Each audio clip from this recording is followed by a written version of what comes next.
हमारा जो ये शरीर है ये पंच तत्वों से बना हुआ है। वो पंच तत्व कौन है? और कोई सिंगल फील्ड नहीं है जो अपने आप में सफिशिएंट हो, सब एक दूसरे पे इंटरडिपेंडेंट है। अगर मुझे हिस्ट्री आज लिखनी है, मुझे लिखना है कि आज से 1000 साल पहले क्या चल रहा था, मैं कैसे लिखूंगा? भगवान शंकराचार्य जी के बारे में जो अद्वैत का सिद्धांत देते हैं, जो कहते हैं आयम निजः परो वेति गणनादु लघु चेतसाम उदार चरिता नाम तु वसुधैव कुटुंबकम। हेलो नमस्कार, मैं ओम प्रकाश त्रिपाठी और आपका स्वागत करता हूं फाउंडेशन गुरु जी के इस चैनल पे, जहां आज हम पढ़ने वाले हैं सोशल साइंस का चैप्टर 1 फॉर क्लास 9। अभी तक सारे बच्चे परेशान थे कि सर बुक नहीं आई है। अब बुक तो आ गई, लेकिन हम पढ़े कैसे, क्या पढ़ना है, क्या इंपॉर्टेंट है, अब तो समझ ही नहीं आ रहा। तो इसी के लिए मैं आज आपके लिए लेकर आ रहा हूँ सोशल साइंस का चैप्टर 1, जहां हम पढ़ने वाले हैं इंट्रोडक्शन टू सोशल साइंस। हम यहाँ पढ़ेंगे कि सोशल साइंस वास्तविकता में है क्या हमको इससे पढ़ना है, हम इसको पढ़ के क्या सीखेंगे, और पूरा 9-10 का हमारा ब्लूप्रिंट क्या है, 2 साल हम क्या सीखने वाले हैं सोशल साइंस में। इसमें सबसे पहली चीज है ट्रांजिशन, कैसे चीजें बदल रही हैं, उसे हमें कैसे ऑब्जर्व करना है। फिर इंटरडिपेंडेंस है कि लोग एक दूसरे से कैसे इंटरडिपेंडेंट है सब। फिर तीसरी चीज है इसका गोल की हमें भाई पढ़ना क्या है और क्यों है। फिर इसके बाद जो चीजें आ जाती हैं वो है आपका एनसीईआरटी का why do some people live in crowded cities. कई बार आपने भी सोचा होगा कि शहरों में लोग बहुत ज्यादा घनी बस्तियों में रहते हैं, गांव में बढ़िया दूर दूर घर बने हुए होते हैं। Why do different community speak different language. इतनी सारी वल्नरेबल लैंग्वेजेस है इंडिया में, भाई कोई कन्नड़ बोल रहा, कोई मराठी बोल रहा, कोई हिंदी बोल रहा है ना, कोई गुजराती बोल रहा, तमिल बोल रहा। Why do some region depend on farming while other focus on industry और ट्रेड। कुछ ऐसे प्रदेश हैं जो खेती पे फोकस करते हैं, कुछ ऐसे हैं जो ट्रेड पे। जैसे आप गुजरात का एग्जांपल ले लीजिए, वो कोस्टल लाइन पे है, वो पूरा ट्रेड पे फोकस करता है। महाराष्ट्र ट्रेड पे फोकस करता है, पर मध्य प्रदेश, छत्तीसगढ़, पंजाब ये सब खेती पे, फार्मिंग पे फोकस करते हैं। How do government make decision that affect millions of people. कैसे गवर्नमेंट डिसीजन मेकिंग करती है और उसका इम्पैक्ट लाखों लोगों पर होता है। Why are certain region more prone to floods. कुछ इलाके ऐसे हैं जहां अक्सर बाढ़ आ जाया करती है, जैसे आपका बिहार है। Why does agriculture perish in some region but not in other. कुछ ऐसे इलाके हैं जहां बहुत अच्छी खेती होती है, लेकिन कुछ ऐसे हैं जहां होती ही नहीं है। How does climate change influence our lives. अगर क्लाइमेट चेंज होता है तो उससे मेरी लाइफ पे क्या इम्पैक्ट पड़ता है और हम कैसे उससे देखते हैं। अब सोशल साइंस समझने के लिए सबसे जरूरी है इसके पार्ट्स को समझना। ये कितने पार्ट्स में डिवाइडेड है और इनसे हम क्या क्या चीजें सीखते हैं। सबसे पहले अगर हम देखें तो systematic study of human society ही सोशल साइंस है। Systematic study of human society. Systematic study की जब हम बात करते हैं तो जितनी चीजों पर कोई भी ह्यूमन सोसाइटी डिपेंडेंट है उन सारी चीजों की स्टडी ही सोशल साइंस कहलाएगी। व्हाई वर्सेस व्हाट, क्यों और क्या, ये 2 चीजें भी हैं जिसका आंसर हम इससे पढ़ते हैं कि पहले क्या था, फिर क्या हुआ, आज क्या है और हम इसे अब आगे कहां लेकर जाने वाले हैं और ऐसा क्यों हो रहा है। इसका भी उत्तर हम यहां जानेंगे। उसके बाद आता है social science versus natural science. भाई क्या अंतर है? हम फिजिक्स पढ़ते हैं, केमिस्ट्री पढ़ते हैं, उसमें एटम्स पढ़ते हैं, पर सोशल साइंस में ऐसा नहीं होता। क्यों?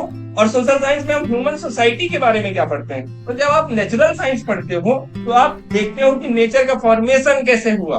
अब यहाँ आप देखते हो कि नेचर के फॉर्मेशन से ह्यूमन लाइफ में इफेक्ट कैसे हुआ, उस चीज को लेके हमने अपने आप को कैसे चेंज किया हुआ है। तो ये सारा कुछ हम पढ़ने वाले हैं सोशल साइंस में। अब हम इसके आगे अगर चलें तो social science in everyday life, हमारी डे टू डे लाइफ में इसका कितना बड़ा इम्पैक्ट है। इसका एक एग्जांपल सोशल साइंस में मैंने देखा था, आपकी जो नई बुक आई है उसमें लिखा हुआ है कि आप घर से निकलते हो और स्कूल जाते हो। तो घर से जब निकलते हो तो आप जाते हो रोड पे, स्कूल जाते हो वैन से, उसके बाद आप जाते हो स्कूल जो एक एजुकेशनल इंस्टीट्यूशन है। इन तीनों चीजों को देखें तो ये तीनों अलग अलग चीजें हैं। आपकी रोड म्युनिसिपल कॉर्पोरेशन देखती है, आप जो बैग लेके जाते हो उसकी मैन्युफैक्चरिंग कहीं और है, उसका प्रोडक्शन कहीं और है। फिर आप स्कूल जा रहे हो, उसका उस इंस्टीट्यूट को कोई और गवर्न कर रहा है, वहां के अपने रूल्स है, ये सारी चीजें। तो डे टू डे लाइफ में हर कोई जो कुछ भी काम कर रहा है वो कहीं ना कहीं दूसरी चीजों पे डिपेंडेंट भी है और हम भी उस पर इंटरडिपेंडेंट है। हमारी भी डिपेंडेंसी उस चीज पर होती है। फिर इसमें आता है एक पहली चीज हिडन नेटवर्क। हमको दिखता तो नहीं, हम तो केवल मार्केट गए थे, हम बैग लेकर आ गए, लेकिन वो बैग कहाँ बना होगा, किसने बनाया होगा, फिर वो मुझ तक कैसे पहुंचा, ये तो मैंने कभी सोचा ही नहीं, लेकिन अब सोचना है। फिर आता है पब्लिक सिस्टम, मतलब हमारी जो रोड है इसकी प्लानिंग किसने करी होगी, म्युनिसिपल कॉर्पोरेशन की क्या अथॉरिटीज है, उनकी क्या पॉलिसीज हैं, चाहे कोई एजुकेशनल पॉलिसी ही क्यों ना हो। भाई गवर्नमेंट ने कहा कि अब बुक चेंज कर दो, नई बुक आ गई है, आई थोड़ा लेट पर आ गई है, अब पढ़ना है। टोटल इंटरडिपेंडेंस, मतलब every simple activity rely on governance, मतलब सब पर कुछ ना कुछ रूल्स होंगे, चाहे आप फॉलो करो और चाहे ना करो। जैसे कोई भी व्यक्ति इंडिया में अगर जन्म लिया है तो उसे यहाँ का लॉ मानना ही पड़ेगा, चाहे वो चाहे और चाहे ना चाहे। देखिए इसमें कई सारी चीजें हैं, मटेरियल है, फूड है, इकोनॉमिक प्रोडक्शन है, इलेक्ट्रिसिटी है, आपके घर में आने वाली बिजली कहाँ बन रही होगी, कहाँ उसे जनरेट किया जा रहा होगा, आपके घर से हो सकता है 1000 किलोमीटर दूरी पर वो आपके घर तक कैसे बड़ी सरलता से पहुंच जाती है, कौन देख रहा है उसको, आपके घर तक रोड कौन बनवा रहा है, कौन उसके पीछे काम करता है और उनके पास पैसे कहाँ से आते हैं, ये सारी चीजें हम यहाँ आज देखने वाले हैं। आइए हम आगे बढ़ते हैं। पैटर्न रिकॉग्नाइजेशन एंड इंक्वायरी, सबसे पहली चीज आती है कि इसमें इंडियंस का क्या रहा है और हम कैसे चीजों को ऑब्जर्व करते हैं, कैसे ऑब्जर्वेशन सोशल साइंस की अंडरस्टैंडिंग को और ज्यादा अच्छा कर देता है। जब आप देखते हो कि आज से 5 साल पहले भैया यहाँ रोड नहीं थी लेकिन अब बढ़िया रोड बन गई, तो ये भी एक चेंज हो गया ना, ये आपने ऑब्जर्व किया। 5 साल पहले जो बुक थी वो अब नहीं है, ये भी एक चेंज है। पढ़ने का तरीका बदल गया, पैटर्न बदल गया, ये भी एक चेंज है। पहले लोग टोटली ऑफलाइन रिलाई करते थे, अब बहुत सारे बच्चे ऑनलाइन रिलाई करते हैं, ये भी एक चेंज है, ये भी सोसाइटी को सेव कर रहा है। ये चीजें भी हम देखेंगे। तो सबसे पहली चीज आती है ऑब्जर्वेशन, क्या सोसाइटी में बदल रहा है उसे हमें ऑब्जर्व करना है। जैसे अभी हम बात कर रहे थे कि शहरों में बहुत घनी आबादी, घनी बस्तियों में लोग रहते हैं, गाँव में बढ़िया लोग घर बना हुआ है, लोग आराम से रह रहे हैं। फिर लैंग्वेज एंड ट्रेडिशन, अलग अलग जगह पे अलग अलग चीजें थी, उसके बाद वो बदल रही है। कैसे? अब लोग इंग्लिश बोलना चाहते हैं, हर कोई इंग्लिश बोलना चाहता है। पहले जो लैंग्वेजेस थी उनको अब हम छोड़ रहे हैं और हम अब कहाँ आ रहे हैं, इंग्लिश की तरफ थोड़ा सा हमारा रुझान है। लॉजिकल रीजनिंग से आप सोशल साइंस कैसे समझते हैं कि society does not function by chance, ऐसा बाई चांस नहीं होता, हम सब उसके लिए एफर्ट पे करते हैं, हम सब उस बदलाव को चाहते हैं और उसमें अपना रोल प्ले करते हैं। हिस्ट्री एंड ह्यूमन चॉइसेस उसे अलग बनाती हैं। जैसे आज मेरे पास ऑप्शन है, मैं हिंदी मीडियम स्कूल में भी पढ़ सकता हूँ, इंग्लिश मीडियम में भी पढ़ सकता हूँ, लेकिन मैं इंग्लिश मीडियम स्कूल में पढ़ने जाऊंगा क्योंकि वहाँ अपॉर्चुनिटीज ज्यादा होंगी, ये मेरी चॉइस थी। और इससे क्या बदला कि जब बच्चा इंग्लिश मीडियम स्कूल में पढ़ेगा, ऑब्वियसली वो इंग्लिश अच्छी बोलेगा, वो अच्छी बातें करेगा, है ना, ऐसा कह सकते हैं। ऐसा नहीं है इंग्लिश मीडियम वाले गंदी बातें करते हैं, सब अच्छी बातें करते हैं। साइंटिस्ट माइंड सेट, अब हम समझते हैं कि इसमें साइंटिस्ट का माइंड सेट कैसे होता है, कैसे जो इकोनॉमिस्ट है, सोशलिस्ट है, सोशियोलॉजिस्ट है, वो कैसे इस चीज को देखते हैं, उनकी seeking answer through careful observation, evidence, systematic and question. अच्छा, यह सोशल साइंस बहुत पहले अलग थी लेकिन अब अलग है। अगर आज कोई कहते कि ये राजा बहुत महान था, उसके लिए आपको एविडेंस देना पड़ता है। वो राजा कहाँ का था, उसने कोई मॉन्यूमेंट बनवाया था क्या, उसने कोई रूल बुक रखी थी क्या, उस समय उसने किसी से वॉर किया था क्या, उसके लिए आर्कियोलॉजिकल एविडेंसेस भी हमको देने पड़ जाते हैं कई बार इंस्क्रिप्शंस भी। तो इसमें हमने देखा कैसे crowded cities versus scattered villages हैं। इसमें हमने देखा कि कैसे अलग अलग लैंग्वेजेस हैं, कहीं हम नमस्ते कहते हैं, कहीं हम हेलो कहते हैं, और कैसे ऑब्जर्वेशन, एविडेंस और क्वेश्चनिंग मिला के सोशल साइंस को बनाती हैं। ऐसा नहीं है कि हमने ऑब्जर्व कर दिया तो वो सोशल साइंस हो गया, उसके पीछे के एविडेंसेस क्या हैं, हम उसमें क्वेश्चन करते हैं कि उसके कॉज क्या है, क्यों चीजें बदल रही हैं। आइए हम अब आगे देखते हैं। Indian knowledge tradition, the 5 elements. अगर हम इंडियन ट्रेडिशन की बात करें तो बहुत पहले बहुत सारे फिलोसॉफिकल आइडियोलॉजीज थी जो हमारी सोसाइटी को सेव कर रही थी। उनमें एक बहुत महत्वपूर्ण आती है पंच महाभूतास का। पंच महाभूतास मतलब आपने ऐसा कई बार अपने घर में भी जनरली बात करते हुए सुना होगा कि कहते हैं कि हमारा जो ये शरीर है ये पंच तत्वों से बना हुआ है। वो पंच तत्व कौन है? Earth, fire, space, air and water. यही इसी को पहले संस्कृत में पंच महाभूता कहा जा रहा था। धरती, अग्नि, वायु, जल और आकाश मिलके हमारे इस शरीर का, हमारे इस ब्रह्मांड का, हमारी इस धरती का भी निर्माण करते हैं। ऐसा बहुत पुराना इंडियन आइडियोलॉजिकल फिलोसॉफिकल थॉट था जिससे बहुत सारी चीजें सरल की जा रही थी। इसका मेनली आयुर्वेद में बहुत यूज किया जा रहा था। आज भी आयुर्वेद में इसका यूज उतना ही प्रोमिनेंट है। फिर इससे इन्वायरमेंट को हमने लिंक किया कि कैसे हमारी जो प्रकृति है वह भी इस पंच महाभूत पे ही आती है। फिर हमने इसकी सिस्टमेटिक व्यू देखी कि ये एक यूनिफाइड सिस्टम है जो लगातार चला आ रहा है, आगे बढ़ता जा रहा है। फिर हम अब अगर आगे देखें तो इसमें हम पढ़ने वाले हैं, हाँ बिल्कुल, ये थोड़ा सा इसको देख लेते हैं, Indian knowledge tradition, unity and governance.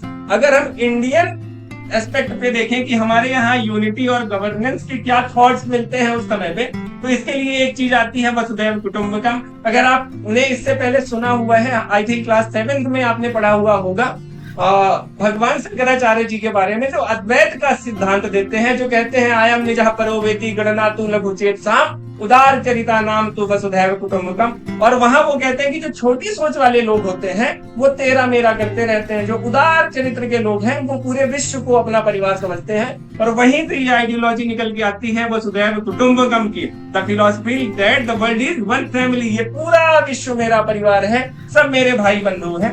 अक्सर हम प्लेज करते हुए भी यही कहते हैं, पर वहां हम केवल इंडिया के लिए कहते हैं, all Indians are my brothers and sisters. पर जो पुराने इंडियन थॉट है, इंडियन फिलोसॉफिकल थॉट है, वो ऐसी बातें करते हैं। उसके बाद आती है लेगेसी एंड इंक्वायरी कि भैया किसी ने कह तो दिया, लेकिन आप जितने लिटरेचर, इंडियन लिटरेचर देखोगे वो सब में क्वेश्चन ही है। आप गीता देखते हो तो अर्जुन प्रश्न कर रहे हैं, है कि नहीं? महाभारत देखते हो तो वहां सुखदेव जी से प्रश्न किया जा रहा है, राजा परीक्षित कर रहे हैं। खैर ये अलग चीज है, इंडियन लिटरेचर पे हम जाएंगे तो वो अलग ही फिलोसॉफिकल टॉपिक हो जाएगा। आइए हम लौट आते हैं यहाँ। तो हमारे जितने भी पुराने लिटरेचर है वहां हर डिसिपल अपने गुरु से पूछ रहा है कि भैया ऐसा क्यों है, उसके आंसर हमको मिलते हैं। तो क्वेश्चनिंग हमारे यहाँ इंक्वायरी बहुत पहले चलती थी। ऐसा नहीं कि बस मुंह के किसी ने कह दिया और हमने उस बात को मान लिया, हमको उसे समझना भी है।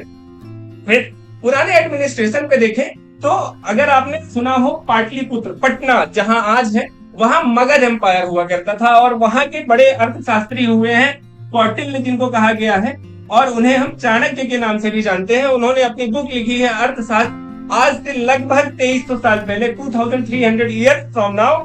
और वो बताते हैं कि एडमिनिस्ट्रेशन में रूलर को कैसा होना चाहिए, कैसे उसे रूल बनाना चाहिए, कैसे टैक्सेशन के क्या रूल होने चाहिए, हमको किसी से कितना टैक्स लेना है कि कौन डिसाइड करेगा, तो उसके लिए रूल बुक होती है। अच्छा, इसमें एक चीज मैं और कहना चाहता हूँ, अक्सर ऐसा होता है जब हम इंडियन थॉट्स पढ़ते हैं, इंडियन रूलर्स को देखते हैं, इंडियन किंगडम देखते हैं, तो यहाँ कहीं भी आपको एब्सोल्यूटिस्ट या मोनार्की में ऐसा नहीं दिखेगा कि राजा अपनी मनमानी ढंग से कुछ भी कर रहा है। उसके लिए भी रूल्स हैं कि उसे कैसे करना है, ऐसा नहीं है कि अब हम इसके आगे डिसिप्लिन्स पढ़े सोशल साइंस के, उसके लिए हम समझ लेते हैं कि चार क्या इंपॉर्टेंट चीजें हैं। ज्योग्राफी हम पढ़ने वाले हैं क्लास 9th 10th में, और ज्योग्राफी में हम क्या पढ़ने वाले हैं वो देख लेते हैं। ज्योग्राफी के अलावा हम पढ़ने वाले हैं हिस्ट्री, पॉलिटिकल साइंस और इकोनॉमिक्स। क्या इतना ही सोशल साइंस? क्या अगर मैंने ज्योग्राफी, हिस्ट्री, पॉलिटिकल साइंस और इकोनॉमिक्स पढ़ ली तो मेरी सोशल साइंस पूरी हो गई? नहीं, फिलोसफी भी है, साइकोलॉजी भी है, सोशियोलॉजी भी है, और बहुत सारे ब्रॉड सब्जेक्ट हैं जो इसमें ही कंपाइल होते हैं। लेकिन मेनली 9th 10th में आप ये चार चीजें पढ़ने वाले हो, ज्योग्राफी, हिस्ट्री, पॉलिटिकल साइंस और इकोनॉमिक्स। उनकी डेफिनेशन ये आपके एनसीईआरटी में दी हुई है, जिसका स्क्रीनशॉट यहाँ कंपाइल कर दिया गया है, इसे आप देख सकते हैं। अब हम समझते हैं कि हम हिस्ट्री में क्या पढ़ेंगे, ज्योग्राफी में क्या पढ़ेंगे, सोशल साइंस में क्या पढ़ेंगे ओवरऑल, और इसका इंडियन एस्पेक्ट क्या है, हम कैसे डेवलप कर रहे हैं इन चीजों को। सबसे पहले आते हैं मल्टी पर्सपेक्टिव अप्रोच। तो ऐसा कोई सिंगल फील्ड नहीं है जो अपने आप में सफिशिएंट हो, सब एक दूसरे पे इंटरडिपेंडेंट है। कहीं किसी जगह की ज्योग्राफी ये डिपेंड करवाती है कि वहां फार्मिंग कैसी हो रही है, वहां अगर फार्मिंग अच्छी हो रही है तो ये डिपेंड होगा कि वहां की इकोनॉमी कितनी अच्छी होगी, है ना। तो सब कुछ एक दूसरे पे इंटरडिपेंडेंट है, यही कहता है मल्टी पर्सपेक्टिव अप्रोच, एक साथ चीजों को समझना। तो no single field can explain complex event. भाई इतनी सारी चीजें हैं, केवल ज्योग्राफी से हम समझ जाएंगे क्या खेती अच्छी क्यों हो रही है, या कहीं पैसा बहुत ज्यादा है तो इकोनॉमिक्स पढ़ के हम समझ जाएंगे क्या, उसके पीछे के कॉज अगर हमें समझने हैं तो वहां की हिस्ट्री भी हमको समझनी होगी, ज्योग्राफी भी, हमें वहां का पॉलिटिकल साइंस भी समझना होगा कि वहां गवर्नेंस कैसा है, एडमिनिस्ट्रेशन कैसा है और कैसा रहा है with the time. The core four mean आप क्लास 9th और 10th में मेनली आप ज्योग्राफी, हिस्ट्री, पॉलिटिकल साइंस और इकोनॉमिक्स में ही ध्यान देने वाले हो। अगर आप आगे पढ़ते हो आर्ट्स के साथ, ह्यूमैनिटीज के साथ, तो आप उसमें सोशियोलॉजी, फिलोसफी, एंथ्रोपोलॉजी, साइकोलॉजी सब कुछ पढ़ सकते हो। फिलहाल हम क्लास 9th और 10th का हमारा थीम यही है, हम इसी के साथ आगे बढ़ने वाले हैं। अब इस एक एग्जांपल से ये बताना चाह रहा है, आपकी बुक में ही था कि एक एग्जांपल से आपको समझाएगा कि कैसे वहां की इकोनॉमिक्स, ज्योग्राफी, पॉलिटिकल साइंस और हिस्ट्री सब कुछ डिपेंडेंट है। सबसे पहले कहता है कि कहीं अगर ऐसा हो जाए कि लो रेनफॉल है, पानी की कमी हो गई और जिसके कारण वहां की फसलें खराब हो गई हैं, ये कहाँ आया? ज्योग्राफी में, क्योंकि लो रेनफॉल था। इससे इकोनॉमिक्स में क्या इंपैक्ट हुआ? लोअर क्रॉप, भाई खेती ही कम हुई है, पैसा कम होगा। अब पैसा कम होगा तो लोग क्या करेंगे? गवर्नमेंट के पास जाएंगे कि भाई कोई रिलीफ पॉलिसी बनाओ, हमें सब्सिडी दो, हमारी फसलें नष्ट हो गई हैं। तो गवर्नमेंट का रोल आया, मतलब पॉलिटिकल साइंस हो गई। फिर क्या लोग करेंगे? अब बार बार कहीं ऐसा हो रहा है कि सूखा पड़ रहा है तो लोग एक जगह से उठ के दूसरी जगह चले जाएंगे, है ना। और ऐसी कम्युनिटी, पास्ट एक्सपीरियंसेस से कम्युनिटी नेटवर्क जो है वो बदलेगा, लोग शहर की ओर भागना शुरू कर देंगे। और ये वहां की हिस्ट्री और सोसाइटी को समझाता है ना। The social science and the family sociology में हम क्या पढ़ते हैं? सोसाइटी के बारे में, ग्रुप्स और रिलेशनशिप, सोशल ग्रुप्स के आपस में रिलेशनशिप्स कैसे रहे, ये सोशियोलॉजी में हम आगे पढ़ेंगे अगर हम पढ़ना चाहें। फिलोसफी समझाती है आपके सोचने का तरीका, वैल्यूज, एथिक्स की बात करती है philosophy. Anthropologist understand humans, culture and their evolution, हम धीरे धीरे कैसे इवॉल्व होते हैं। साइकोलॉजी ह्यूमंस के बिहेवियर और मेंटल प्रोसेसेस पे डिपेंडेंट है, हमारे सोचने का तरीका कैसा है। जैसे इंडियन सोसाइटी को बहुत सारे फॉरेनर ऑब्जर्व करते हैं और फिर उसके बाद वो अपना प्रोडक्ट यहाँ लॉन्च करते हैं। कंट्री में कैसे लोग हैं, सोसाइटी कैसा सोचती है, उसके हिसाब से वहां प्रोडक्ट लॉन्च किया जाता है। फिर अब अगर हम आगे देखें तो इसी में आ जाता है ज्योग्राफी। अगर इसे और डीपली हमें समझना है तो ज्योग्राफी में वेयर थिंग्स आर, चीजें कहाँ हैं, how they change over time, वो समय के साथ कैसे बदली हैं। जैसे अगर आपने देखा हो कि पहले पूरा लैंड मास एक ही जगह था जिसे हम पेंथलासा कहते थे। With the time tectonic plates में मूवमेंट हुई, बहुत सारे कंटिनेंट, कंट्रीज बनते चले गए, माउंटेन्स बने, है ना। तो ये सारा कुछ हम कहाँ पढ़ते हैं? ज्योग्राफी में पढ़ते हैं। हम ज्योग्राफी में क्या टूल्स यूज करते हैं? ज्योग्राफी में हम मैप्स यूज करते हैं, ग्लोब्स यूज करते हैं, geographical information system, GIS system use करते हैं। आजकल ऐसा होने लगा है विद द टेक्नोलॉजी। फिर स्कूल भवन ऐप एक ऐप है जो आपकी NCERT बुक में है। इस पे जाके आप अपने विलेज या सिटी को भी मार्क आउट कर सकते हैं। अब हम थोड़ा सा देख लेते हैं ज्योग्राफी का फोकस कहाँ है। ज्योग्राफी की बात करें तो ये लोकेशन के बारे में, किसी जगह की relationship between people and their surrounding, वहां के लोग कैसे हैं और वो कैसे इंटरडिपेंडेंट है वहां के नेचर पे, सराउंडिंग पे। इंटीग्रेशन की बात करें अगर तो ये बात कहता है कि ये temporal, how they change over time, मतलब कैसे समय के साथ वो चीज बदल रही है। मॉडर्न टूल्स की बात करें तो वो मैंने आपको पहले ही बता दिया है कि मैप, ग्लोब, GIS और स्कूल भवन ऐप वो NCERT ने एक्चुअली लॉन्च किया है और उसे भी इसमें मेंशन किया हुआ है बुक में, तो वो कंपाइल है। अब अगर हम ह्यूमन हिस्ट्री की बात करें तो ह्यूमन हिस्ट्री क्या है? Human experiences, culture and values जो समय के साथ लगातार बदल रहे हैं, उसे ऑब्जर्व करना ही ह्यूमन हिस्ट्री में आता है। और इसके साथ अगर हम इंडियन पर्सपेक्टिव में देखें तो हमारे पास बहुत पहले ऐसे थे जहां हम चीजों को डॉक्यूमेंट किया करते थे और उसे हम नाम देते हैं इतिहास पुराण। आपने कभी सुना होगा कि हिस्ट्री को इतिहास भी कहते हैं हिंदी में। और हमारे पास ये चीजों को कंपाइल करने का जो तरीका है ये बहुत पुराना है। बहुत पहले समय से लोग हिस्ट्री को लिखा करते थे और डॉक्यूमेंट फॉर्म में एक जगह से दूसरी जगह उसे प्रिजर्व किया करते थे ताकि आने वाली पीढ़ियों को उनसे एथिक्स मिल सके, वैल्यूज मिल सके, है ना। फिर उसके बाद इसके मॉडर्न मेथड क्या है, कैसे अब जो हिस्ट्री लिखने का तरीका है, जो समझने का तरीका है वो बिल्कुल बदल गया है। भाई पहले ऐसा था कि हमने लिटरेचर लिख दी, बुक में लिखवा दिया, तो भैया किसी ने बढ़िया स्क्राइब रखा, उसको पैसे दिए और लिखवा दिया कि भाई ये बिल्कुल महाराजा थे, चक्रवर्ती राजा थे। लेकिन भाई मैं कैसे समझूं कि वो थे कि नहीं थे? तो आज उसके लिए क्या किया जाता है, उसके लिए एविडेंस ढूंढे जाते हैं। कैसे? कार्बन डेटिंग करवा के। और प्री हिस्ट्री, एंशिएंट सिविलाइजेशन कैसे हुआ, फिर मेडिवल पीरियड में आए, अर्ली मॉडर्न पीरियड में आए जहां इंडस्ट्रियलाइजेशन हुआ, मॉडर्न पीरियड में आए जहां पे बहुत ज्यादा डेवलपमेंट हुआ, और आज हम कंटेम्परेरी एरा पे आ चुके हैं, आज के समय पे आ चुके हैं जहां हम एयरक्राफ्ट पे चलते हैं और चीजें कैसे धीरे धीरे बदली हैं। इंपीरियल एविडेंस कहा जाता है, जो पुरानी रिटर्न हिस्ट्री है उसको। उसके बाद आता है कार्बन 14 की डेटिंग, जो आजकल यूज किया जाता है एविडेंस के लिए। इसके साथ एक और बहुत इंपॉर्टेंट चीज है, वो है जेनेटिक्स। अब अगर किसी की फैमिली हिस्ट्री पे जाना है, देखना है, जैसे एक आर्यन इन्वेजन थ्योरी है, आपने अगर कभी सुना हो तो, उसको ट्रैक करने के लिए लोग क्या करते हैं, डीएनए का यूज करते हैं कि भाई जो इंडियन सब कॉन्टिनेंट के लोग हैं उनका डीएनए एक है, जो यूरोपियन सब कॉन्टिनेंट के लोग हैं उनका डीएनए एक जैसा है। तो ये डीएनए भी बहुत बड़ा रोल प्ले करता है सोसाइटी को समझने के लिए। अच्छा, जो इतिहास पुराना है उसमें हम ट्रेडिशनल इंडियन अप्रोच की बात करें तो फोल्कलोर से भी ये चीजें एक जगह से दूसरी पीढ़ी तक पहुंचाई जाती थी, जनरेशन टू जनरेशन। उसमें क्या होता था कि ये स्टोरी हमने कही, बना दी, और वो पीढ़ी दर पीढ़ी आगे बढ़ती चली जा रही है। कलेक्टिव मेमोरी एंड वैल्यूज को रखा जाता था, लोगों को महान राजाओं की, जो सोसाइटी में अच्छे लोग हैं उनकी कहानी बताई जाती थी, और इससे बहुत ज्यादा कल्चरल मीनिंग और हिस्टोरिकल इवेंट को प्रिजर्व किया जाता था। ये चीज हो गई आपकी इसकी। फिर आते हैं बात evidence of history.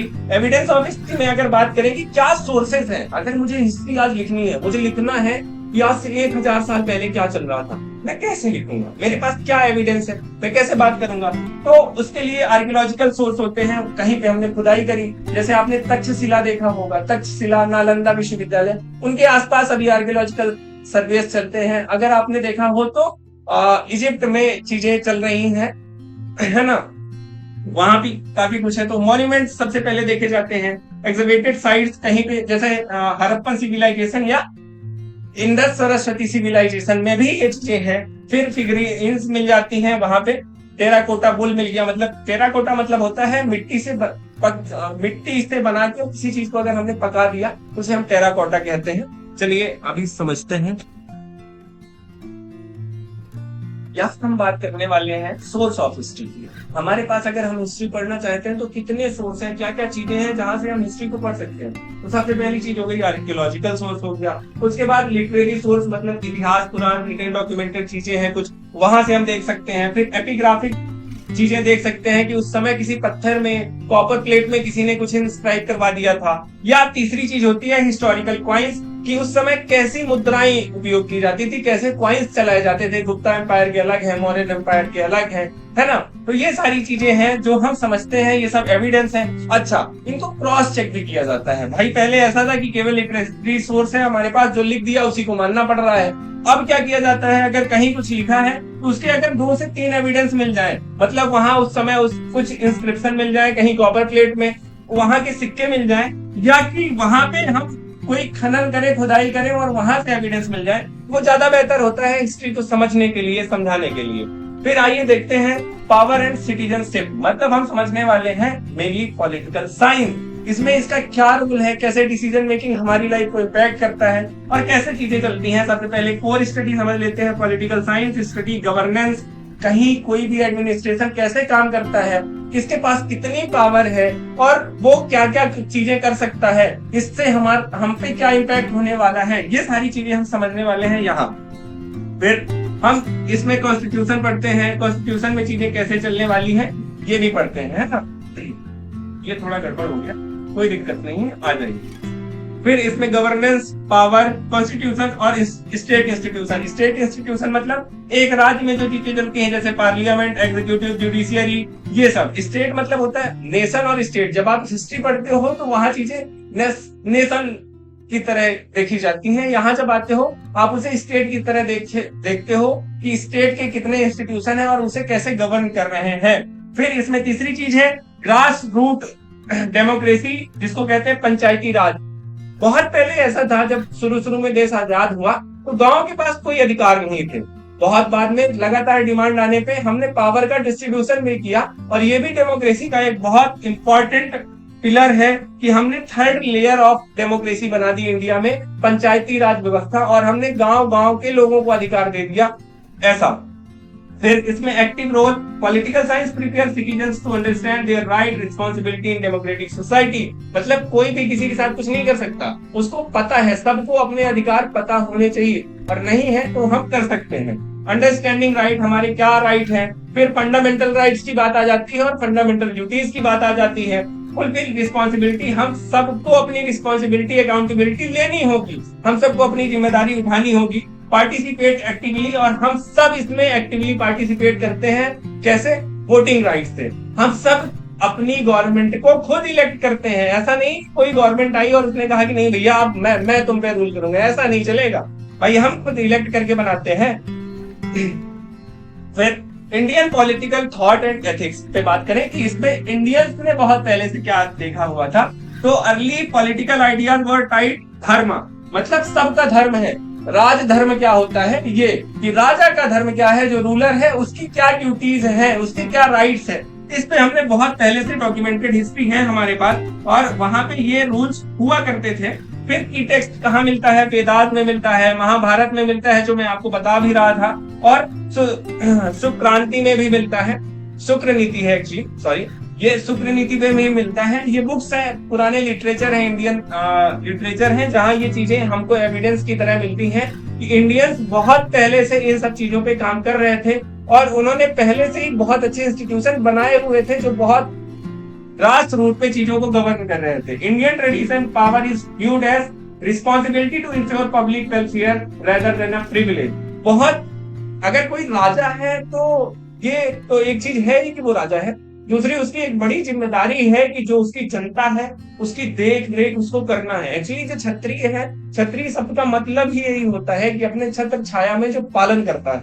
A ruler, a true ruler किसको, एक सच्चा राजा किसको माना जाएगा? And every citizen work in लोक समग्र वेलफेयर ऑफ ऑल, मतलब सबके भले के लिए जो काम किया जाए वही सच्चा राजा है, वही असली राजा है।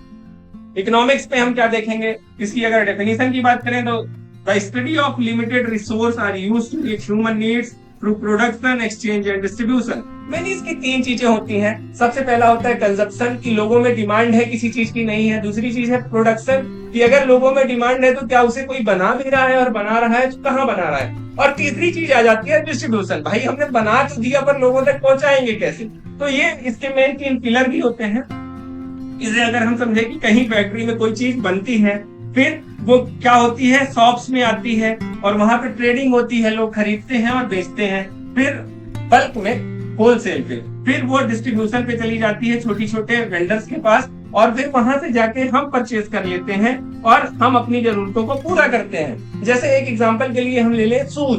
शूज किसी फैक्ट्री में बनता है, फिर होलसेलर के पास आता है, वहां से छोटी दुकानों पे आता है, मॉल्स पे आता है, और वहां जाके हम परचेज कर लेते हैं, हम अपनी नीड्स को फुलफिल कर लेते हैं, है ना। जूते हम इसलिए खरीदते हैं क्योंकि हमको जरूरत है, ठीक है। तो ये चीजें भी हैं कि हमारे कंजप्शन को वो मीट कर रहा है, बता रहा है। फिर इसकी वैल्यूज देखें। Economic is not just about numbers. ये केवल ये नहीं है कि हमने काउंट कर लिया कि हमने कितने में चीजें खरीदी, कितना उसे प्रॉफिट हो रहा है, केवल ये इकोनॉमिक्स नहीं है।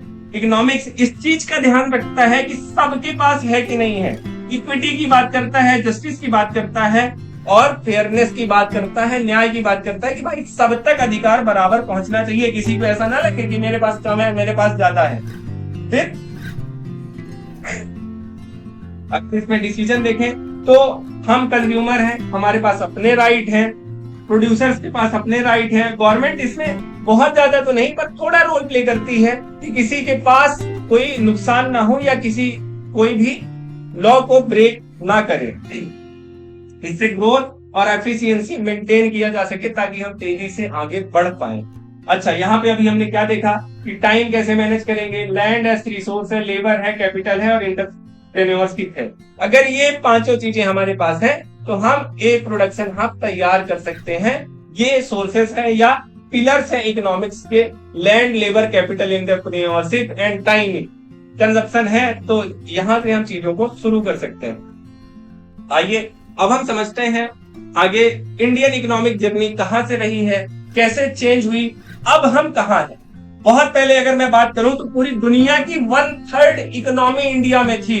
मुगलों के आने के पहले पहले पूरी दुनिया की जितनी जीडीपी थी उसका 1/3 से भी ज्यादा हिस्सा केवल इंडिया के पास हुआ करता था। सोने की चिड़िया कहते थे हमको। ऐसे ही नहीं, अगर यहाँ पे देखें तो यहाँ की टेक्सटाइल इंडस्ट्रीज पूरे यूरोपियन कंट्री, मिडिल ईस्ट में हर जगह, इवन कोई अगर वहाँ राजा रानी है उसके लिए भी कपड़े हमारे यहाँ से ही जा रहे थे, इतनी डिमांड थी हमारे यहाँ पे। फिर यहाँ पे हम क्या मिली, ये तो आप सबने सुना होगा कि स्पाइसेस मतलब मसालों का व्यापार और मेटल और प्रीसियस स्टोन, हीरे मोती जवाहरात, ये सब हम खूब व्यापार किया करते थे पूरी दुनिया में। और उस समय हमारी मैरीटाइम टाइम बहुत स्ट्रांग थी, मतलब हमारे जो समुद्री रास्ते थे और वो बहुत बहुत मजबूत थे। हम यहाँ से अफ्रीका, अमेरिका, मिडिल ईस्ट कहीं भी जा रहे थे। हाँ, ये यूरोपियंस को दिक्कत हो रही थी कि वो इंडिया नहीं ढूंढ पा रहे थे, हमें नहीं।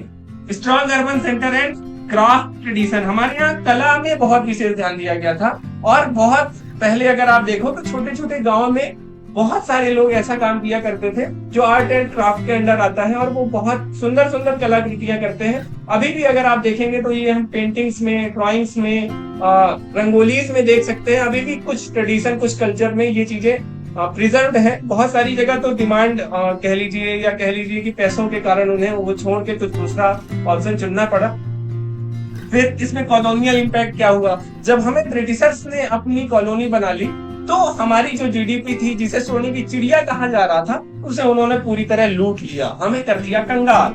हमारी जो इंडस्ट्रीज थी उसे पूरी तरह तोड़ दिया गया। आज भी मैं एक फैक्ट बताऊं आपको, पूरी दुनिया में सबसे अच्छा धागा भारत में बनता है, फिर भी भारत सबसे अच्छे कपड़े नहीं बना पाता। और इसका कारण क्या है ये भी हमें समझना चाहिए। ट्रेन ऑफ वेल्थ, कि हमारे पास जो पैसा था वो सारा का सारा वो इकोनॉमिकल पॉलिसी बना के टैक्सेशन में सब कुछ उन्होंने क्या किया, ले लिया। Economy saved to serve colonial interest, जो भी विकास उस समय किया जा रहा था, जो डेवलपमेंट किया जा रहा था, वो सब वही किया जा रहा था जिससे उनको फायदा होने वाला था, ना कि हमको।